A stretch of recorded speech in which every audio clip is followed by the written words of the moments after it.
اچھے معاشرے کی ایک خصوصیت یہ ہے کہ وہاں پر لوگوں میں ایک دوسرے کا احساس پایا جاتا ہے، ایک دوسرے کے دکھ میں شراکت اور تعاون کا جذبہ پایا جاتا ہے، ایک دوسرے کے دکھ کا احساس ہوتا ہے اور اس کے لیے بھلائی اور خیر سگالی کے لیے کوشش اور اس کا جذبہ پایا جاتا ہے۔ اس حوالے سے پیارے نبی کریم صلی اللہ علیہ وآلہ وسلم کے دور میں قبیلہ مضر کے لوگ آپ صلی اللہ علیہ وآلہ وسلم کے پاس تشریف لائے۔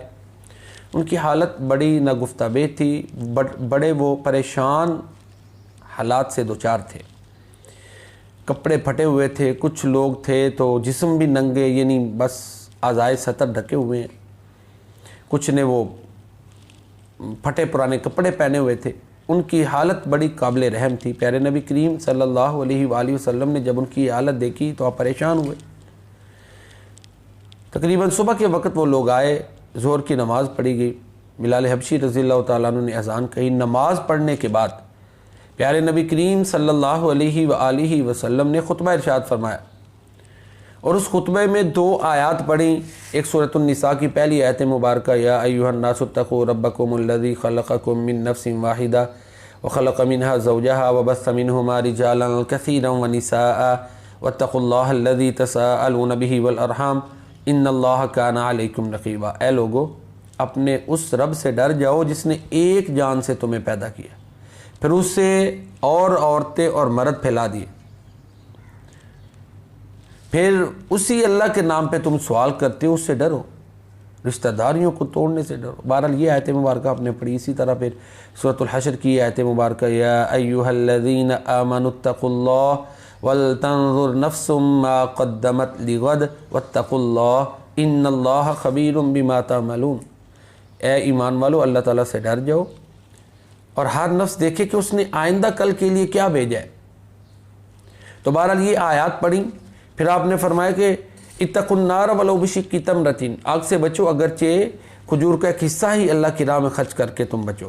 پھر جب آپ نے یہ ترغیب دی اس قبیلہ مضر کے لوگوں کے ساتھ تعاون کے لیے، صحابہ کرام رضوان اللہ علیہم اجمعین کو آپ صلی اللہ علیہ وآلہ وسلم نے جب ابھارا تو لوگ پھر تعاون کے لیے چیزیں لانا شروع ہو گئے، حتیٰ کہ ایک صحابی ایک بہت بڑی گٹھڑی یا بڑی بوری جو درہموں سے بھری ہوئی تھی وہ لے کر آیا اور اس سے اٹھایا نہیں جا رہا تھا۔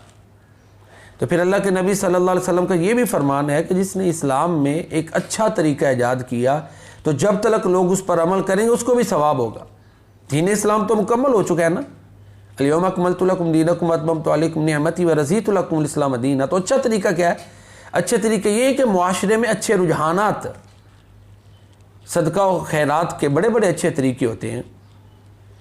جیسے ترکی کے حوالے سے تھا کہ وہاں پہ وہ نیکی کی ٹوکری لوگ نصب کرتے تھے۔ اس طرح معاشرے میں تعاون کے لیے کئی ایسے طریقے، کئی رویے اپنائے جا سکتے ہیں۔ معاشروں میں ہوتا ہے نا اصلاحات کے لیے، تو وہ اچھے طریقے ہیں۔ باقی عبادات تو مکمل ہو چکی ہیں۔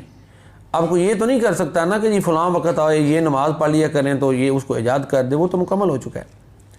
تو عرض کرنے کا مقصد یہ ہے کہ جس معاشرے میں احساس پایا جائے وہ بہترین معاشرہ ہے، اور یہی چیز پیارے نبی کریم صلی اللہ علیہ وسلم نے صحابہ کرام کے ذہنوں میں ڈال دی، اور یہ آپ صلی اللہ علیہ وسلم کی تربیت کا ہی اثر تھا کہ ایک دفعہ ایک صحابی نے اپنے مہمان کو کھانا کھلایا اور خود وہ بھوکا رہا، اور ان کی عظمت و شان میں اللہ تعالیٰ نے قرآن اتارا، وَيُؤْثِرُونَ عَلَىٰ أَنفُسِهِمْ وَلَوْ كَانَ بِهِمْ خَصَاصَةٌ وَمَن يُوقَ شُحَّ نَفْسِهِ فَأُولَٰئِكَ هُمُ الْمُفْلِحُونَ۔ جب خود غرضی ختم ہوگی، آپا دھاپی ختم ہوگی، ایک دوسرے کی غربت کا احساس ہوگا، دکھ کا جس معاشرے میں احساس ہوگا، تو پھر وہی معاشرہ جو ہے وہ اچھا اور مثالی معاشرہ بنتا ہے۔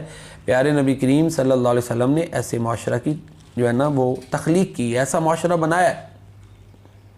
بلکہ تو یہ یہاں تک آتا ہے کہ آپ صلی اللہ علیہ وسلم نے فرمایا اشفعوا تؤجروا، کوئی اچھا کوئی ضرورت مند آدمی اس کی سفارش کر دیا کرو، خود نہیں کر سکتے تو دوسرے سے سفارش کرو۔